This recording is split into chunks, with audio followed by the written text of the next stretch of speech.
ಶಿರಡಿ ಸಾಯಿಬಾಬಾ ದೇವಸ್ಥಾನಕ್ಕೆ ಈ tour conduct ಮಾಡವ್ರೆ. ಇಲ್ಲಿಂದ ಬೆಂಗಳೂರಿಂದ ಶಿರಡಿಗೆ ಟ್ರೈನ್ ಬುಕ್ ಮಾಡಿ ಚಿನಿಗಳ್ಳಿ ಗ್ರಾಮದ ಮುಖಂಡರಾದ ಸಮಾಜ ಸೇವಕರು ಪ್ರಕಾಶ್ ರೆಡ್ಡಿ ಅವರು ಎಲ್ಲ ವ್ಯವಸ್ಥೆ ಮಾಡಿ ಈ ಟೂರ್ ಕಳಿಸವ್ರೆ. 4 ದಿವಸ ಎಲ್ಲ ಅವ್ರದ್ದೇ, ಎಲ್ಲ ಓನು.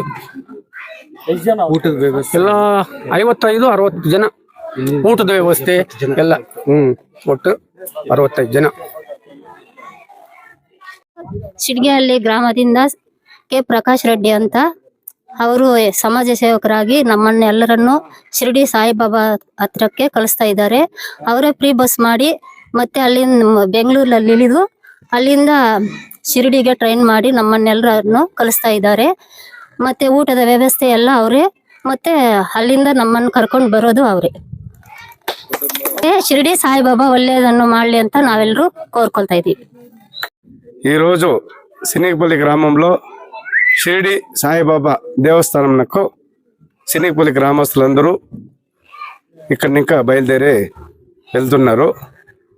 ఈ కార్యక్రమాన్ని మన సినిగపల్లి ప్రకాష్ రెడ్డి వారి తరపున ఇక్కడ గ్రామస్తులందరినీ పిలుచుకొని షిరిడి సాయిబాబా దేవస్థానం దర్శనం చేపించుకొని 4 రోజులు రైల్లో ప్రయాణం చేస్తూ అందరినీ ఇక్కడి నుంచి బస్సు బయలుదేరి బెంగళూరుకు చేరి అక్కడి నుంచి ట్రైన్లో పోయి అక్కడ దర్శనం చేయించుకొని మళ్ళా సినిగపల్లి గ్రామంకి 4 రోజుల తర్వాత ఇక్కడికి వస్తారు.